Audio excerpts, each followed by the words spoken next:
This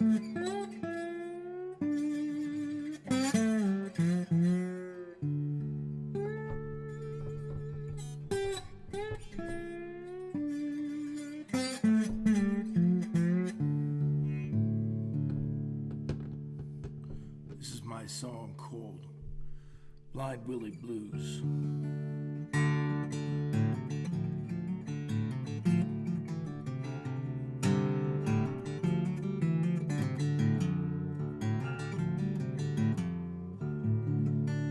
Blind Willie Johnson could make a guitar sing. From the time that he was 5 years old, he was walking with the king.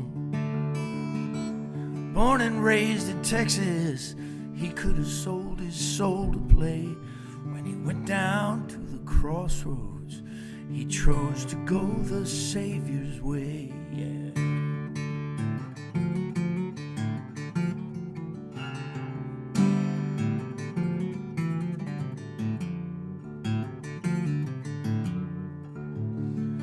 In the darkness of his journey, must have comforted his mind to know that John the Revelator spoke of Jesus healing the blind. One day on a corner, met a woman named Angeline. They'd be married more than 20 years until death would intervene. He wrote, God don't ever change you. Everybody ought to treat a stranger right. He wrote, you're gonna need somebody on your bond. And dark was the night, on Forest Street in Beaumont, on the northern end of town. A fire tore up Willie's house, but it did not burn it down. No, it happened in the winter, and not a soul would take him in. And he died from sleeping in a cold, damp bed. The mystery of sin.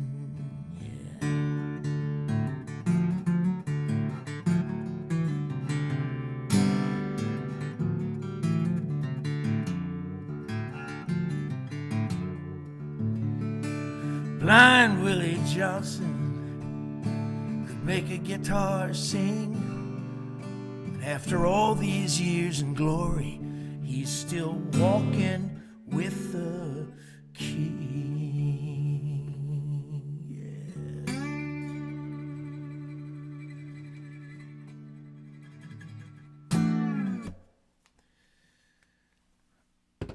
That is song I have a particular reason for singing tonight, and if you liked it, it's available on iTunes, Spotify, blah blah blah blah blah.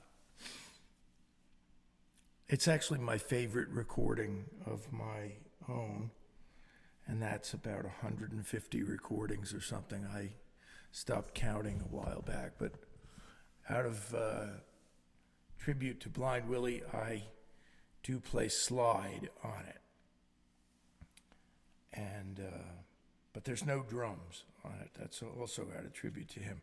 I want you to see this beautiful piece of work by my friend Bob Zaleski. I want you to I'm kind of priming the pump for the full review that I give it next week. And it's not even going to be a review because I don't review things. I wouldn't review an album I didn't like. It's going to be more like a deep dive into it with a hearty endorsement. The album is called Hotel Nacional by the ad hoc group Committee of Vultures led by Dr. Robert Zaleski, and his wife and his daughter did this beautiful cover. We'll be featuring it next week. That's Friday, May 8th. I've been thinking deeply about all these things now, nigh unto 3 or 4 years, writing blues, performing them, getting them ready to record. It's not meant to be entertainment. That's a really dangerous thing to say in this day and age where really we want escapism. We want to escape the horrific things that are going on in the world and we want to escape the mundane and settle into our happy sounds like a nice warm bath. The mission statement with writing blues is pretty simple. It's not about entertainment. It's not about stimulating your brain even. It is really about, can I move you emotionally? And if I can't, I'm in the wrong job here. So hopefully that first song accomplished that to a certain degree. I'm going to play you a song that Bob has encouraged me on. Melinda has encouraged me on it, Marty. And I keep refining these things and going back to them. But before I do, in this deep pursuit, and you know, you haven't lived, you might say, until you've been through trials, fiery trials. What is really the point of life if you're just going to coast along with everything going great all the time? It doesn't work that way, and I don't think it was meant to work that way. So the measure of us as people happens when we're thrown into the deep end, so to speak. I used to play a coffee house in Lambertville called the Deep End, and they closed that place down because some church people were upset about it.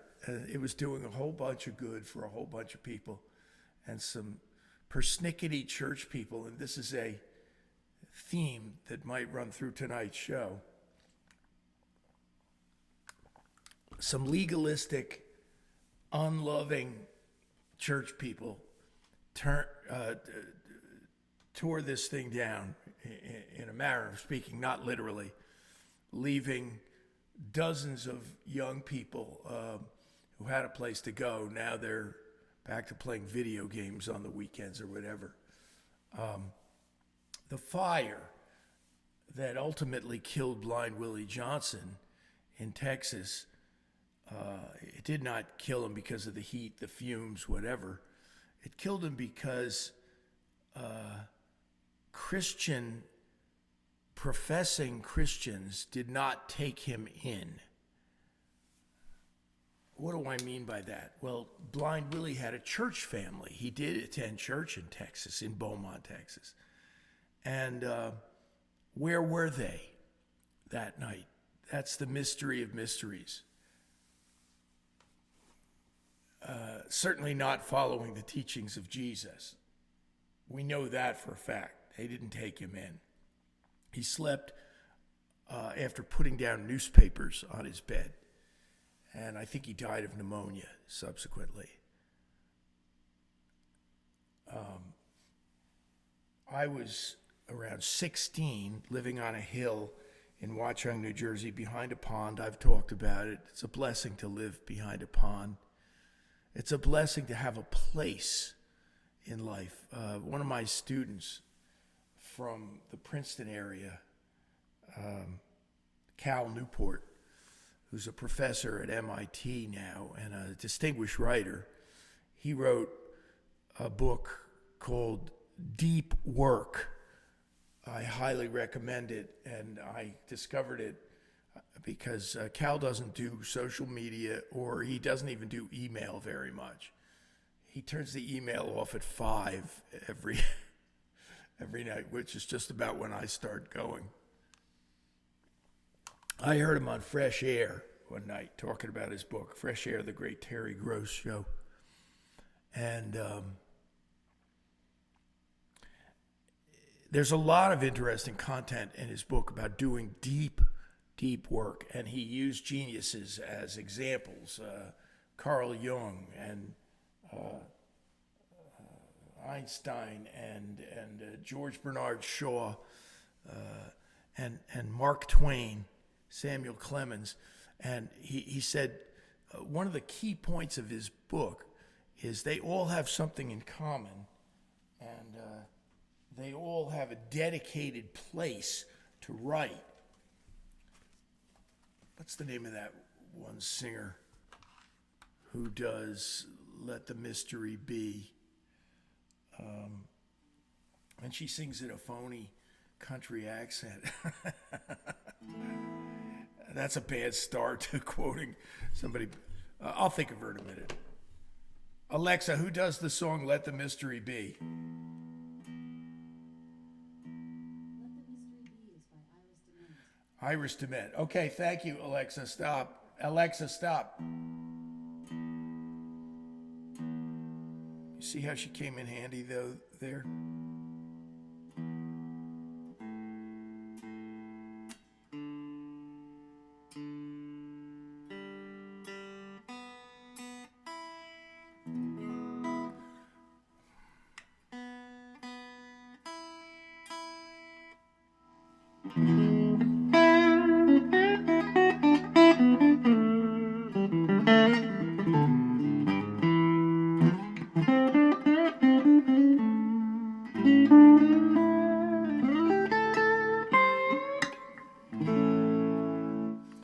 This guitar's name is Sunrise.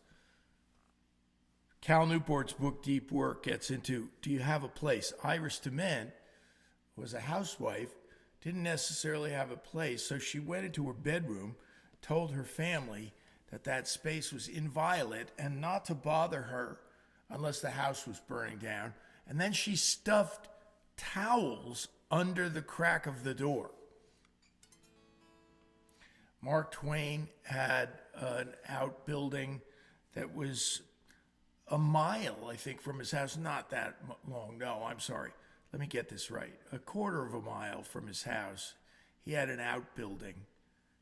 It did not have running water or electricity. He went out there every day, and at mealtime, they rang a big bell on his front porch, his wife. Do you have a place to write, to work, to do deep work, concentrated? It's pretty imperative. The fire that killed Blind Willie when I was 16 on a desperately, bitterly cold New Year's Eve. We had a fire in the fireplace that was a brand new fireplace we had installed, and it almost burned the house down. I wasn't staying up all night in those days, pardon me, and in the middle of the night, somebody turned my bedroom light on and said, we have to get out right now. And there was smoke that had filled my room. And so I immediately jumped up and ran out with nothing but a bathrobe on, really. And we were out on the front porch. My dad was a fireman. The firemen, it was snowy and icy, and we lived on a hill. And they couldn't get the fire truck, the pump truck, up our driveway. So they got to our house very fast, within, I'd say, 3 minutes, really, in the middle of the night. That's amazing. And then we sat there watching them try to get up the hill and sliding back down towards the pond. That was a desperate moment in our lives. And I think we all prayed together that they'd get up the hill. What they did was they ran a long hose. They connected some hoses, ran it up through our front yard, and went in And they then told us that we had 10 minutes left before the whole house went up. They told us that later.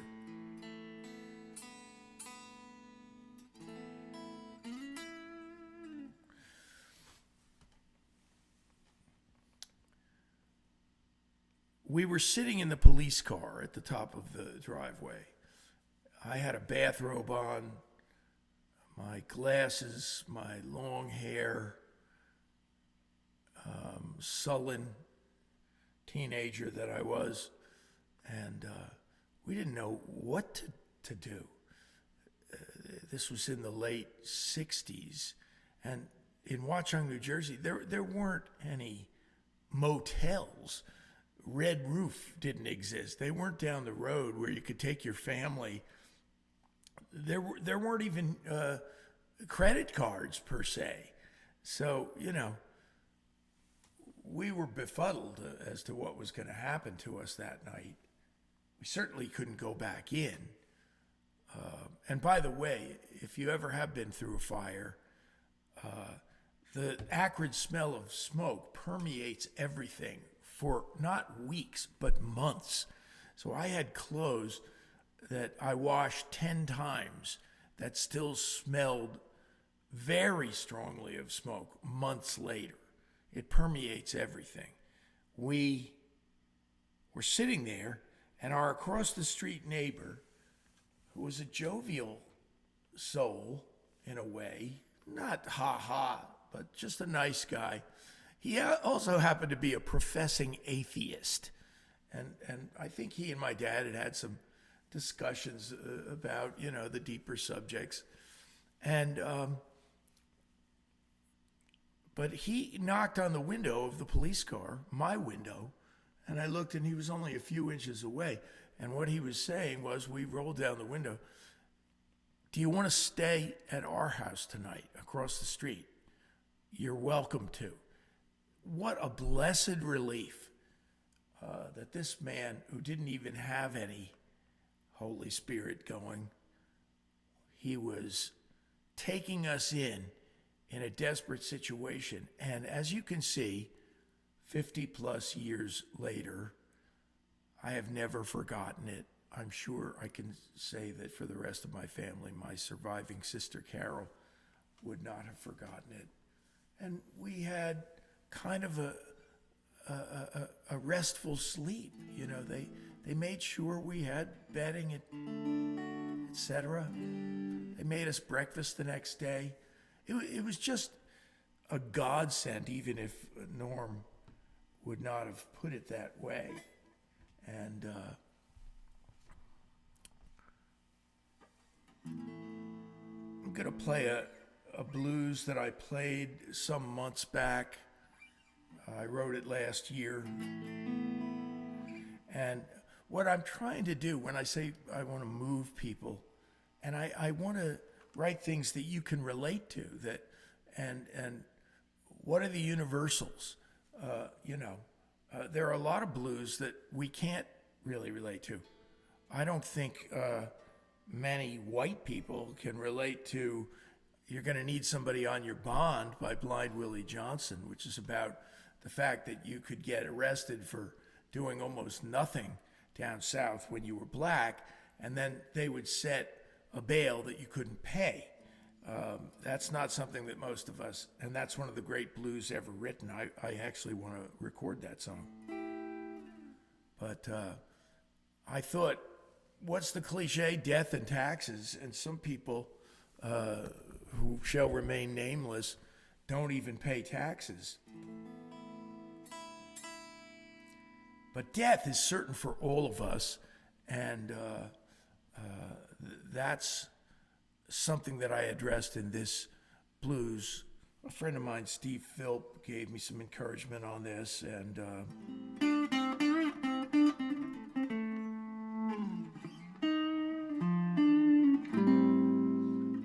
when you lose a loved one,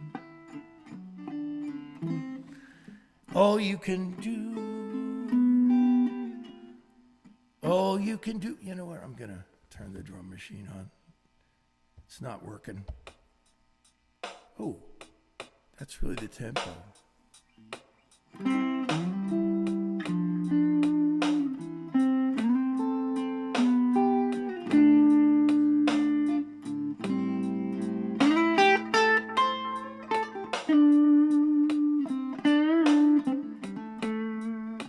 When you lose a loved one,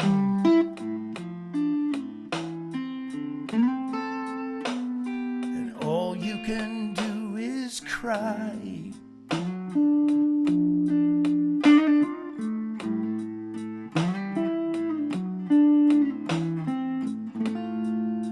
You miss them so badly,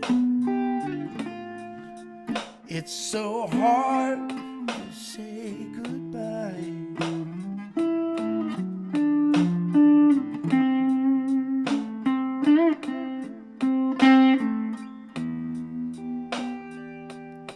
It's hard to keep going, but all you can do is try.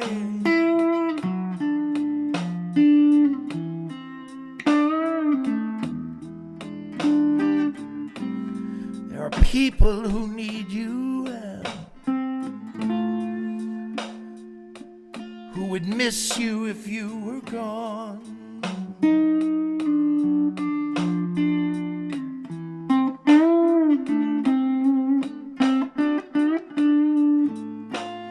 You might not believe it, but there are people who would miss you if you were gone. But when you lose a loved one, you got to find a way to carry on. Yeah.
There's a time and a season for everything under the sun.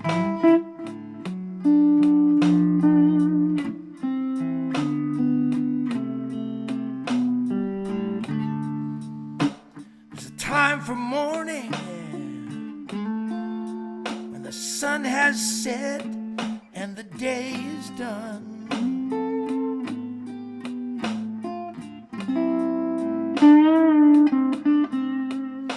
But it's so hard, yeah. It's so hard when you lose a loved one.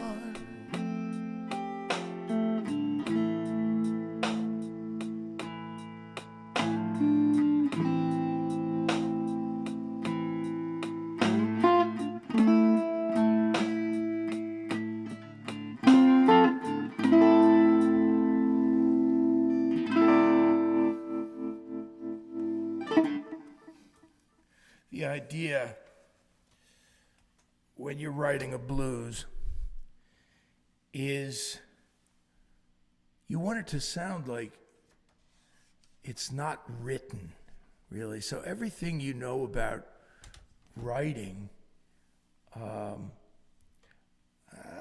won't say everything you know about writing. Some of what you know about writing helps, but at other times, you have to throw out the principles of good writing. in a way.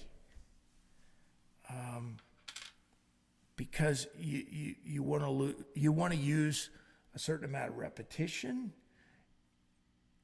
So last week I did a little experiment, and I refurbished a song of mine that I had written a while back, and I expanded on the original idea and lost some of the repetition. And frankly, guess what? When I listened back, I didn't listen to the performance that I did. I just mean when I kind of observed how it sounded, I was very unsatisfied with how I updated it into something that was more like a written song.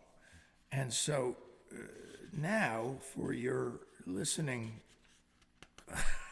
pleasure, for your emotional pleasure, I hope, emotional connection here, I'm going to play the final version as I put this song to bed. And this version is that I actually simplified it even more simply than it had originally been. So I just repeat the first verse now as the last, and that's the way it's going to stay, I believe, just so that it gets the point across. Let's get the drum machine going again. No, that's too fast. So, yeah, that's right. I did this song at the Stagel Factory. And by the way, I want to remind you all that a new trio that I'm involved in called Three of Us, which is the brilliant Alan LaBeouf and his ever so brilliant daughter Elizabeth. We're playing the Stagel stage, doing an all Beatles show, but kind of for ourselves. And by our own terms, in a way. We're going to do 3-part harmony on songs that normally are associated as having 2-part harmony. And Elizabeth is a treat to play with, as you could imagine. And we're going to do that Saturday, May 30th. So that's just a month away.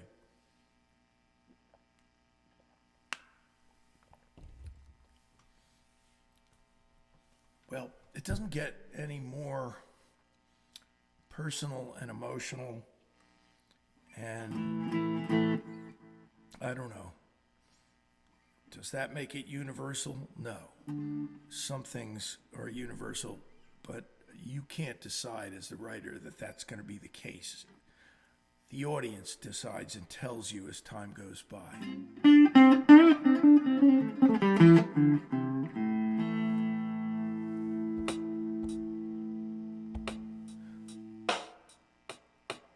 When I take my last breath,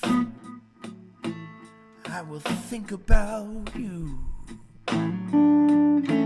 When I take my last breath, I will think about you. When I close my eyes, yeah, I will see you. When I sing my last song, I will sing it for you. When I sing my last song, I will sing it for you. I will sing of the love that you showed me was true.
about you. When I close my eyes, yeah, I will see you.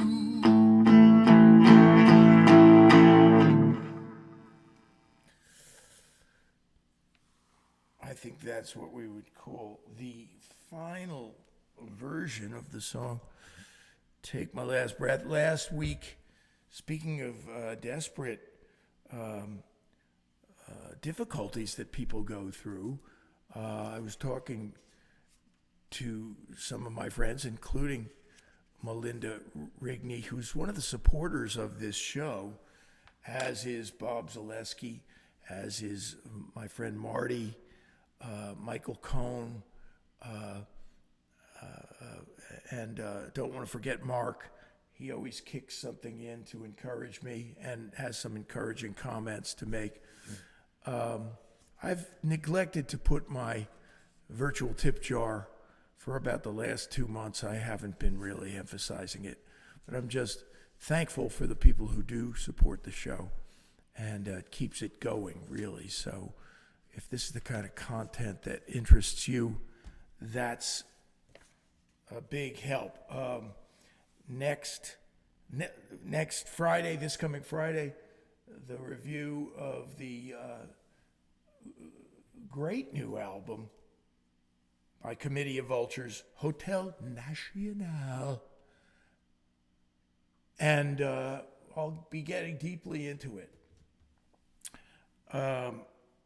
The auteur of said project being Bob Zaleski, a dedicated, lifelong songwriter who has pursued that art single-mindedly. And maybe we'll get some comments from him this week heading into that show. I'll have some questions that I'll ask him, not live on the air. I don't know how to do that, but I'll do the thing where I just quote him on. I'm sure I'll have some questions about the recording because it's an impeccably beautiful recording. Now, I forgot where I was. Copperheads. I've been attacked 5 times minimum. Attacked is, no, that's wrong. I've been attacked once where a copperhead bit at me and missed. But I do have a friend, Sally Phillips, from the Stockton area, known her since she was 12, since we were 12. And Sally went out to the garage in her bare feet on a hot summer's night and had the misfortune of stepping on a copperhead in the dark, which wrapped around her leg and bit her 5 times. Your basic, if you don't like snakes, this is not the story for you. It's your basic snake nightmare. Poisonous snake. She was airlifted to Philadelphia, where they saved her leg. She stayed in the hospital for a good week, I think. And when my son was a little boy, she was a rock star to Eli, and we ran into her at the gas station once and asked her about the question. He was wide-eyed and all ears. And Sally then punctuated her story by saying, yeah, I was in there for 6 days or something like that. And she looked at Eli, who was about 5 or 6, and said, maybe 4 or 5 even. And she said, do you know how long you have to stay in the hospital now if you got bit by a copperhead? And he's like, no. And I confess I didn't know either. And the answer is, she said 45 minutes. You are then sent home because every hospital now has the antidote, the antivenin, they call it. Not antivenom, antivenin is the name of it. So to close the book on this colorful series of little incidents in my life. I came home one day, on a hot summer, steamy New Jersey day, and there was a breeze. It suddenly went all gray, and there was a refreshing, cooling breeze. So I had opened the back door of the house to let the breeze in and air it out. And I was only out for 15 minutes, and I came back, and the guy who was living at the house at the time, whose name was John Travers, rest in peace, he was yelling something at the back door. And I got out of my car. He wasn't a yeller normally, and if he was, I would have kicked him out of the house. He was staying there for free. But by the way, he was the man who came to dinner and wouldn't leave. He said he was going to stay for 2 weeks, and he stayed for like 11 months, I think. Anyway, the fact is, there he was yelling something at me. And what did he yell? You let a copperhead in the... No, you let a snake in the house. And he had the universal snake capturing tool, a curtain rod, in his hand. And I thought, oh no. I mean, the thought you have is that you're never going to find it. You know what I mean? It's going to be in your house until you hire an exterminator to go through every single room. And this was a big house. So we ended up calling the cops. John had seen it slither under a cabinet, a wooden antique in our dining room. And then this next moment, I confess, is probably the dumbest thing I've ever done and the most dangerous thing I've ever done. And I got down on my hands and knees and looked under the cabinet, and the face was like this, with its eyes burning and staring at me. And I think it was just the configuration of the cabinet that kept me from getting bitten in the face, because he was a cornered, scared copperhead, okay? And not what you want to deal with. Not what you want to corner. Well, I called the police, and a Barney Fife-like guy with a huge beer gut came up, and he said, you know, what is it? And I'm like, we have a copperhead under the cabinet here. And he said, are you sure it's a copperhead? I said, yes, I am. I grew to understand their markings. And John Travers had been poking at it with the curtain rod, and I said words that apparently rang true in his life for the rest of his life, and people were repeating this story at our church. And then Chip turned to John and said, that's a copperhead, you idiot. Those were my words.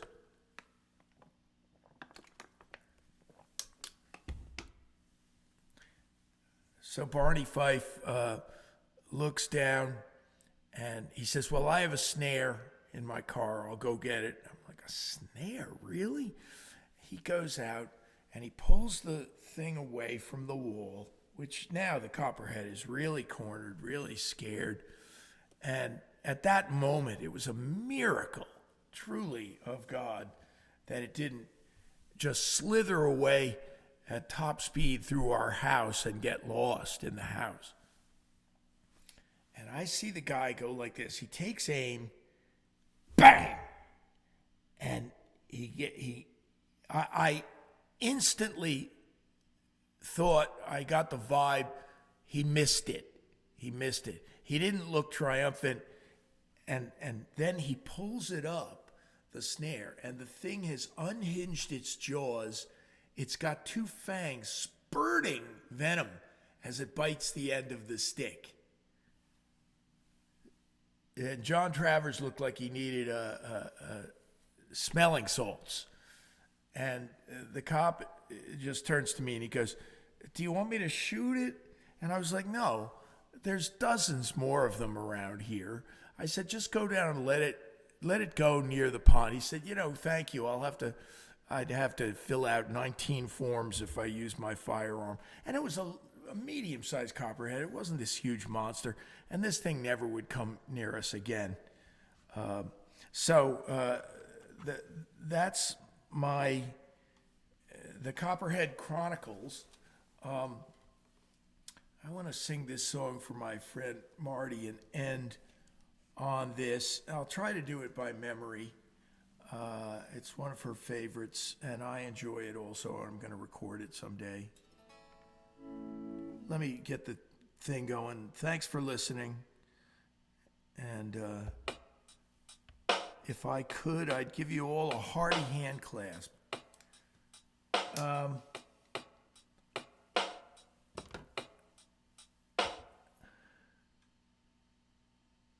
I got to recall this to mind. Now, wait a minute.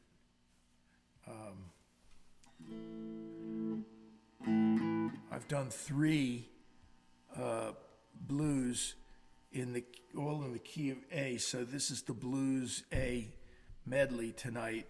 So bear with me. I told Bob, I think I did. I told him that this is all the blues. When you start writing them, they're all just like one big song, and then you kind of break off pieces and call them songs. Let me think for a minute.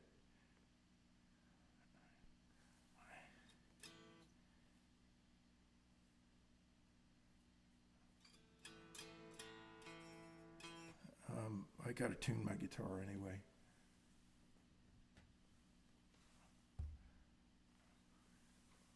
Yeah, I'll get it. I got it, I think.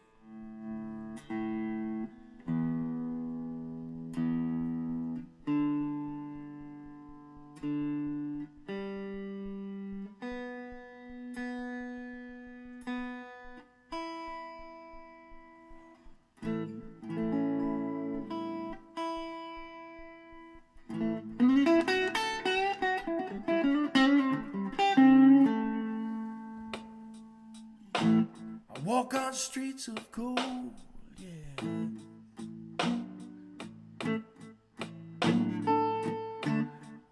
I won't get any older, no.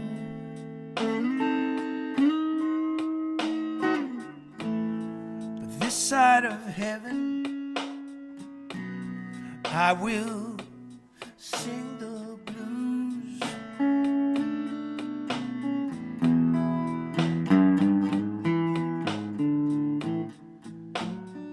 I'll lay my burdens down.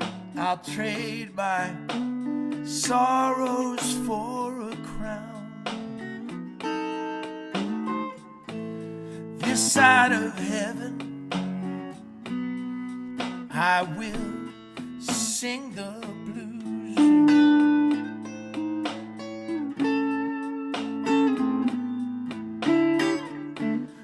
My home isn't in this world, no. I'm headed over yonder. As I walk this earth, I still have some points to ponder. Yes, I do. I'll see my Savior face to face. But for now, I'm still in this human race. This side of heaven, I will sing the blues. Yeah. Pickett Wilson.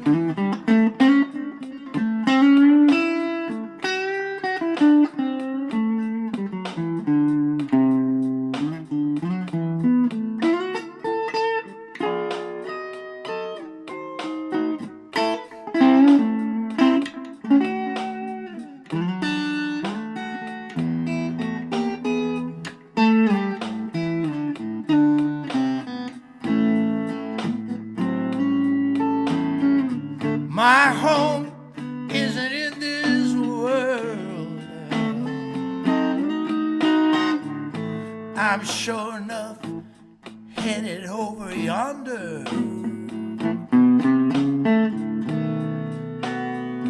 And as I still walk this earth,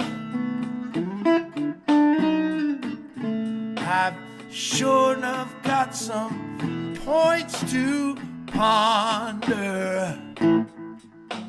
See my Savior face to face. But for now I remain in this human race, this side of heaven. I will sing the blues.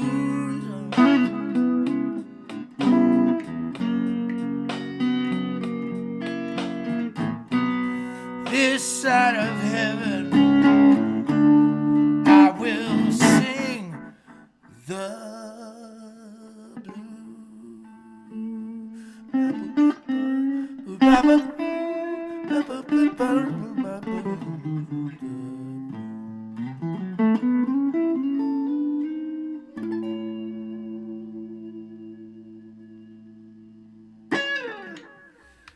Thank you.